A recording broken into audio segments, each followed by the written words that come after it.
नमस्कार विद्यार्थी मित्रांनो, विजन जी के अकॅडमी या आपल्या आवडत्या यूट्यूब चॅनलमध्ये सर्वांचे स्वागत आहे। विद्यार्थी मित्रांनो, आजच्या व्हिडिओमध्ये आपण महाराष्ट्र पोलीस भरती अतिसंभाव्य पेपर घेतलेला आहे। या पेपरमधील सर्व प्रश्न हे खूपच महत्त्वाचे आहेत। हा पेपर सर्वांनी शेवटपर्यंत सोडवायचा आहे। व्हिडिओ आवडल्यास व्हिडिओला लाईक आणि चॅनलला सबस्क्राईब करायचं आहे, कारण तुम्हाला अशी महत्त्वपूर्ण व्हिडिओज नक्कीच बघावयास मिळतील।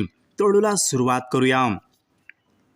तर आपल्या समोर प्रश्न क्रमांक पहिला आहे, कोकण रेल्वे मार्गावरचा सर्वात लांब बोगदा खालीलपैकी कोणता आहे? कोकण या रेल्वे मार्गावरचा सर्वात लांब बोगदा खालीलपैकी कोणता बोगदा आहे? तर या ठिकाणी ऑप्शन क्रमांक 2, कोकण रेल्वे मार्गावरचा सर्वात लांब बोगदा करबुडे या नावाचा बोगदा सर्वात लांब बोगदा आहे। प्रश्न क्रमांक दुसरा पाहूयात, मलेरिया हा रोग खालीलपैकी कशामुळे होतो? मलेरिया हा एक रोग आहे, तो खालीलपैकी कशामुळे होतो? तर मलेरिया हा रोग प्लाझ्मोडियम यांच्यामुळे मलेरिया हा रोग प्रामुख्याने होत असतो। प्रश्न क्रमांक तिसरा पाहूयात, महाराष्ट्र राज्यामधला पहिला संपूर्ण साक्षर जिल्हा खालीलपैकी कोणता आहे? महाराष्ट्रामधला पहिला संपूर्ण साक्षर जिल्हा कोणता आहे? तर या ठिकाणी ऑप्शन क्रमांक 3, सिंधुदुर्ग जिल्हा हा महाराष्ट्रामधला पहिला संपूर्ण साक्षर जिल्हा आहे। प्रश्न क्रमांक चौथा पाहूयात, भाटघर हे धरण खालीलपैकी कोणत्या नदीवर बांधण्यात आलेलं आहे? भाटघर हे एक धरण आहे, ते खालीलपैकी कोणत्या नदीवर बांधण्यात आलेलं आहे? विद्यार्थी मित्रांनो, भाटघर हे धरण वेळवंडी या नदीवर ते बांधलेलं असून ते पुणे जिल्ह्यामधलं एक महत्त्वाचं धरण आहे। प्रश्न क्रमांक 5 पाहूयात, कोल्हापूर ते रत्नागिरी यांच्या दरम्यान खालीलपैकी कोणता घाट लागतो? कोल्हापूर ते रत्नागिरी यांच्या दरम्यान कोणता घाट लागतो? तर कोल्हापूर ते रत्नागिरी यांच्या दरम्यान आंबा घाट लागतो। प्रश्न क्रमांक 6 पाहूयात, इंडियन ड्रग्स रिसर्च लॅबोरेटरी ही संस्था खालीलपैकी कोणत्या शहरामध्ये आहे? इंडियन ड्रग्स रिसर्च लॅबोरेटरी खालीलपैकी कोणत्या ठिकाणी आहे? तर ती पुणे या ठिकाणी आहे। प्रश्न क्रमांक 7 पाहूयात, काटेपूर्णा व नळगंगा या नद्या खालीलपैकी कोणत्या नदीच्या उपनद्या आहेत? काटेपूर्णा व नळगंगा या नद्या खालीलपैकी कोणत्या नदीच्या उपनद्या आहेत? तर काटेपूर्णा व नळगंगा या नद्या पूर्णा नदीच्या त्या प्रमुख उपनद्या आहेत। प्रश्न क्रमांक 8 पाहूयात, गाविलगड व नरनाळा हे प्रसिद्ध किल्ले खालीलपैकी कोणत्या पर्वतावर आहेत? गाविलगड व नरनाळा हे प्रसिद्ध किल्ले खालीलपैकी कोणत्या पर्वतावर आहेत? तर या ठिकाणी ऑप्शन क्रमांक 3, सातपुडा या पर्वतावर ते वसलेले आहेत। प्रश्न क्रमांक 9 पाहूयात, रोजगार हमी योजनेचा जिल्हा स्तरावरचा प्रमुख खालीलपैकी कोण असतो? रोजगार हमी योजना यांचा जिल्हा स्तरावरचा प्रमुख खालीलपैकी कोण असतो? तर या ठिकाणी ऑप्शन क्रमांक 2, जिल्हाधिकारी या ठिकाणी आपलं योग्य उत्तर असेल। प्रश्न क्रमांक 10 पाहूयात, महाराष्ट्र राज्यामध्ये दृष्टिदान दिन खालीलपैकी कोणत्या दिवशी पाळण्यात येतो? दृष्टिदान दिवस खालीलपैकी कोणत्या दिवशी पाळण्यात येतो? तर या ठिकाणी ऑप्शन क्रमांक 3, 10 जून या दिवशी महाराष्ट्र राज्यामध्ये दृष्टिदान दिवस हा पाळण्यात येतो।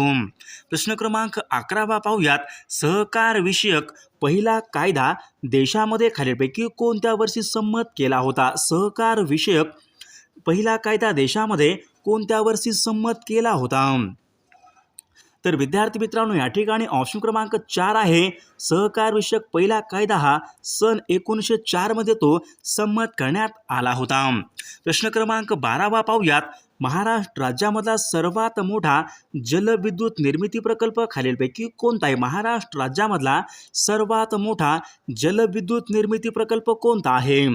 तर या ठिकाणी ऑप्शन क्रमांक 3, कोयना जलविद्युत प्रकल्प या ठिकाणी आपलं योग्य उत्तर असेल। प्रश्न क्रमांक 13 पाहूयात, महाराष्ट्रामध्ये खालीलपैकी कोणत्या विभागामधून वाहणाऱ्या नद्या तुलनात्मकदृष्ट्या कमी लांबीच्या नद्या आहेत? खालीलपैकी कोणत्या एका प्रदेशामधून वाहणाऱ्या नद्या तुलनात्मकदृष्ट्या कमी लांबीच्या नद्या आहेत? तर विद्यार्थी मित्रांनो, या ठिकाणी ऑप्शन क्रमांक 2 राहील, कोकणामधल्या नद्या तुलनात्मकदृष्ट्या कमी लांबीच्या त्या नद्या आहेत। प्रश्न क्रमांक 14 पाहूयात, महाराष्ट्र राज्यामध्ये अधिक पावसाच्या प्रदेशामध्ये खालीलपैकी कोणत्या प्रकारची मृदा सर्वात जास्त असते? ज्या ठिकाणी सर्वात जास्त पाऊस असतो त्या ठिकाणी खालीलपैकी कोणत्या प्रकारची मृदा प्रामुख्याने आढळते?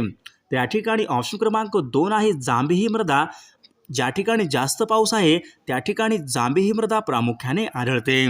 प्रश्न क्रमांक 15 पाहूयात. नॅशनल केमिकल लॅबोरेटरी म्हणजेच राष्ट्रीय रासायनिक प्रयोगशाळा खालीलपैकी कोणत्या एका शहरामध्ये आहे? तर ती पुणे या शहरामध्ये आहे. प्रश्न क्रमांक 16 पाहूयात. स्थानिक स्वराज्य संस्था यांचा कायदा खालीलपैकी कोणी केला होता? स्थानिक स्वराज्य संस्था यांचा कायदा खालीलपैकी कोणी केला होता? त्या ठिकाणी ऑप्शन क्रमांक 3 लॉर्ड रिपन यांनी स्थानिक स्वराज्य संस्था कायदा हा केला होता. प्रश्न क्रमांक 17 पाहूयात. वेदाकडे परत चला असा संदेश खालीलपैकी कोणी दिला होता? वेदाकडे परत चला असा संदेश खालीलपैकी कोणी दिला होता? तर विद्यार्थी मित्रांनो, वेदाकडे परत चला असा संदेश स्वामी दयानंद सरस्वती यांनी तो संदेश दिलेला आहे. प्रश्न क्रमांक 18 पाहूयात. सन 1857च्या उठावामधील दिल्ली येथील नेतृत्व खालीलपैकी कोणी केले होते? सन 1857च्या उठावामध्ये दिल्ली येथील नेतृत्व खालीलपैकी कोणी केले होते? या ठिकाणी ऑप्शन क्रमांक 3 बहादूर शाह जफर यांनी दिल्ली येथले नेतृत्व हे केले होते. बहादूर शाह जफर. प्रश्न क्रमांक 19 पाहूयात. भारत आणि चीन यांच्यामधला पंचशील करार खालीलपैकी कोणत्या वर्षी झाला होता? भारत आणि चीन यांच्यामध्ये पंचशील करार कोणत्या वर्षी झाला होता? तर पंचशील करार हा सन 1954 मध्ये तो झालेला करार आहे. प्रश्न क्रमांक 20 पाहूयात. सांस्कृतिक व शैक्षणिक अधिकार भारतीय राज्यघटनेच्या खालीलपैकी कोणत्या कलमाच्या अंतर्गत देण्यात आलेले आहेत? सांस्कृतिक व शैक्षणिक अधिकार भारतीय राज्यघटनेच्या कोणत्या कलमाच्या अंतर्गत दिलेले आहेत? तर विद्यार्थी मित्रांनो, या ठिकाणी ऑप्शन क्रमांक 2 कलम 29 ते 30 या ठिकाणी या कलमामध्ये सांस्कृतिक आणि शैक्षणिक अधिकार हे दिलेले आहेत. प्रश्न क्रमांक 21 पाहूयात. सूर्यापासून येणारे अतिनील किरणे ओझोन शोषून घेतो, तर ओझोनचा थर खालीलपैकी वातावरणाच्या कोणत्या थरामध्ये असतो? ओझोन हा वायू वातावरणाच्या खालीलपैकी कोणत्या थरामध्ये असतो? तर या ठिकाणी ऑप्शन क्रमांक 2 आहे ओझोनचा थर हा वातावरणाच्या स्थितांबर या स्तरामध्ये प्रामुख्याने आढळतो. प्रश्न क्रमांक 22 पाहूयात. महाराष्ट्र राज्यामध्ये सर्वात जास्त आदिवासी लोकसंख्येस असलेला जिल्हा खालीलपैकी कोणता जिल्हा आहे? महाराष्ट्र राज्यामध्ये सर्वात जास्त आदिवासी लोकसंख्या असलेला जिल्हा खालीलपैकी कोणता जिल्हा? या ठिकाणी ऑप्शन क्रमांक 3 नंदुरबार जिल्हा या ठिकाणी आपले योग्य उत्तर असेल. प्रश्न क्रमांक 23 पाहूयात. बोर हे महाराष्ट्रामधलं एक महत्त्वाचं अभयारण्य आहे, ते खालीलपैकी कोणत्या जिल्ह्यामध्ये आहे? बोर हे महाराष्ट्रामधलं एक महत्त्वाचं अभयारण्य कोणत्या जिल्ह्यामध्ये आहे? तर विद्यार्थी मित्रांनो, बोर हे अभयारण्य वर्धा जिल्ह्यामधलं ते महत्त्वाचं अभयारण्य आहे. प्रश्न क्रमांक 24 पाहूया. एकलहरे औष्णिक विद्युत केंद्र खालीलपैकी कोणत्या ठिकाणी आहे? एकलहरे औष्णिक विद्युत प्रकल्प खालीलपैकी कोणत्या ठिकाणी आहे? तर तो नाशिक जिल्ह्यामधला एक महत्त्वाचा प्रकल्प आहे. प्रश्न क्रमांक 25 पाहूयात. पांझरा या नदीच्या काठी खालीलपैकी कोणते शहर हे वसलेलं आहे? पांझरा या नदीच्या काठी खालीलपैकी कोणते शहर हे वसलेलं आहे? तर या ठिकाणी ऑप्शन क्रमांक 3 राहील. पांझरा या नदीच्या काठी धुळे हे शहर वसलेलं आहे. प्रश्न क्रमांक 26 पाहूयात. दांडेली हे भारतामधले एक प्रमुख पक्षी अभयारण्य खालीलपैकी कोणत्या राज्यामध्ये आहे? दांडेली हे भारतामधले एक प्रमुख पक्षी अभयारण्य कोणत्या राज्यामध्ये आहे? दांडेली. तर दांडेली हे पक्षी अभयारण्य कर्नाटक या राज्यामधलं ते अभयारण्य आहे. प्रश्न क्रमांक 27 पाहूयात. कानपूर हे शहर खालीलपैकी कोणत्या नदीच्या काठावर आहे? कानपूर हे शहर खालीलपैकी कोणत्या नदीच्या काठावर आहे? कानपूर. तर विद्यार्थी मित्रांनो, कानपूर हे शहर गंगा नदीच्या काठावर आहे. प्रश्न क्रमांक 28 पाहूयात. भारतामध्ये सर्वात कमी लोकसंख्येची घनता खालीलपैकी कोणत्या एका राज्यामध्ये? भारतामध्ये सर्वात कमी लोकसंख्येची घनता कोणत्या एका राज्यामध्ये आहे? तर या ठिकाणी ऑप्शन क्रमांक 3 अरुणाचल प्रदेश या राज्यामध्ये लोकसंख्येची सर्वात कमी घनता आहे. प्रश्न क्रमांक 29 पाहूयात. भारतामध्ये सर्वात मोठे नदीपात्र खालीलपैकी कोणत्या नदीचं? भारतामध्ये सर्वात मोठे नदीपात्र खालीलपैकी कोणत्या नदीचं पात्र आहे?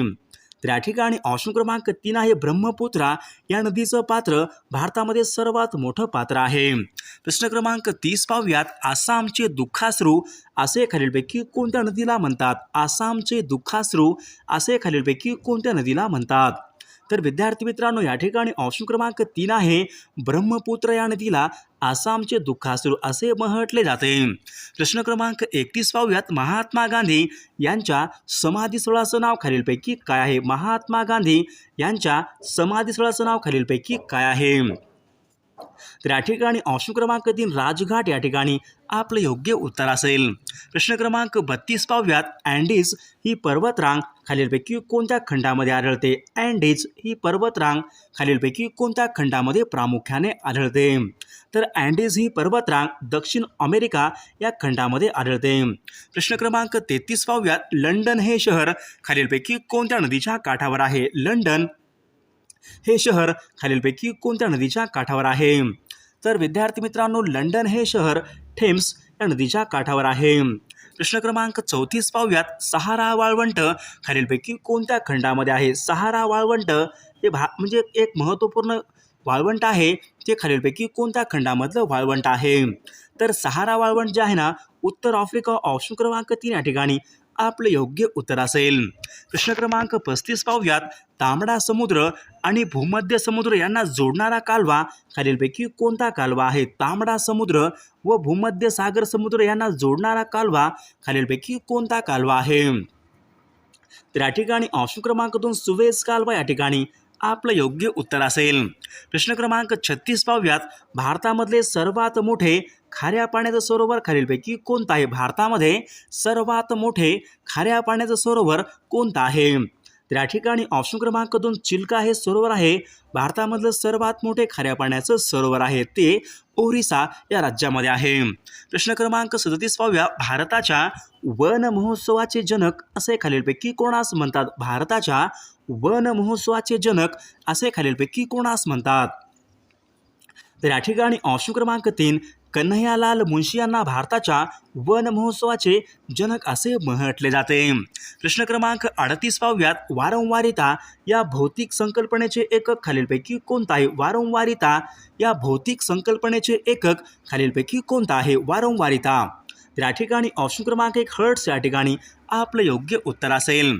प्रश्न क्रमांक 39 पाहूयात. ग्रहविषयक सिद्धांत खालीलपैकी कोणत्या शास्त्रज्ञांनी मांडले होते? ग्रहविषयक सिद्धांत खालीलपैकी कोणत्या एका शास्त्रज्ञांनी मांडले? ग्रहविषयक सिद्धांत. तर या ठिकाणी ऑप्शन क्रमांक 2 केपलर या ठिकाणी आपलं योग्य उत्तर असेल. प्रश्न क्रमांक 40 पाहूयात. पेशींचा अभ्यास खालीलपैकी कोणत्या शास्त्रामध्ये केला जातो? पेशींचा अभ्यास खालीलपैकी कोणत्या शास्त्रामध्ये केला जातो? तर या ठिकाणी ऑप्शन क्रमांक 3 सायटॉलॉजी या शास्त्रामध्ये पेशींचा अभ्यास हा केला जातो. प्रश्न क्रमांक 41 पाहूयात. क्षयरोग हा खालीलपैकी कोणत्या अवयवाला होणारा रोग आहे? क्षयरोग हा खालीलपैकी कोणत्या अवयवाला होणारा रोग आहे? तर या ठिकाणी ऑप्शन क्रमांक 1 फुफ्फुस या ठिकाणी आपलं योग्य उत्तर असेल.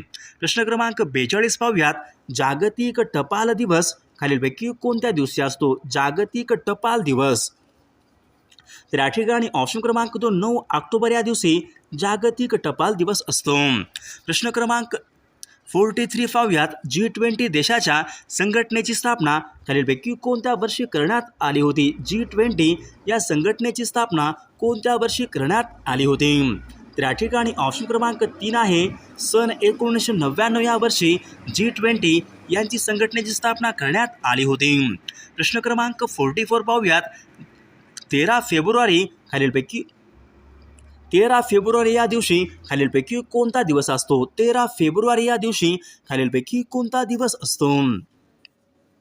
तर या ठिकाणी ऑप्शन क्रमांक 2 जागतिक रेडिओ दिवस या ठिकाणी आपलं योग्य उत्तर असेल.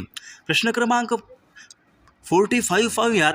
भारतामध्ये प्लास्टिक पिशव्या मुक्त दर्जा प्राप्त करणारे कोणतं राज्य आहे? प्लास्टिक पिशव्या मुक्त दर्जा प्राप्त करणारे भारतामधलं पहिले राज्य खालीलपैकी कोणतं राज्य आहे? तर या ठिकाणी ऑप्शन क्रमांक 1 सिक्कीम राज्य या ठिकाणी आपलं योग्य उत्तर असेल. प्रश्न क्रमांक 46 पाहूयात. अमृतसर येथील जलियांवाला बाग हत्याकांड खालीलपैकी केव्हा घडले होते? अमृतसर येथील जलियनवाला बाग हत्याकांड खालीलपैकी केव्हा घडले होते? तर या ठिकाणी ऑप्शन क्रमांक 4 आहे 13 एप्रिल सन 1919 या दिवशी अमृतसर येथील जलियनवाला बाग हत्याकांड हे घडले होते. प्रश्न क्रमांक 47 पाहूयात.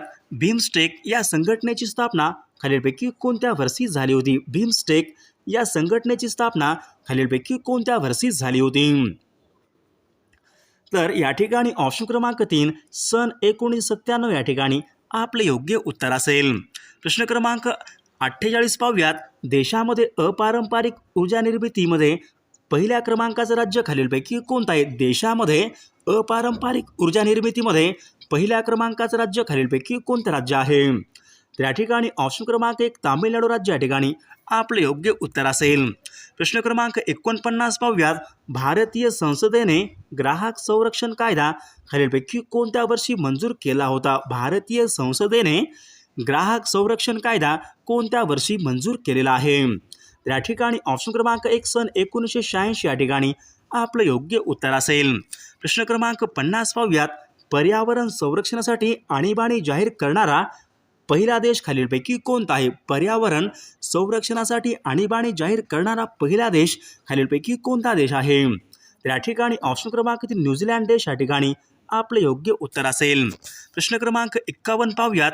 आशियाई विकास बँकेचं मुख्यालय खालीलपैकी कोणत्या शहरामध्ये आहे? आशियाई विकास बँकेचं मुख्यालय खालीलपैकी कोणत्या देशामध्ये आहे? सर्वांनी या प्रश्नाचं उत्तर कॉमेंट करून सांगायचं आहे.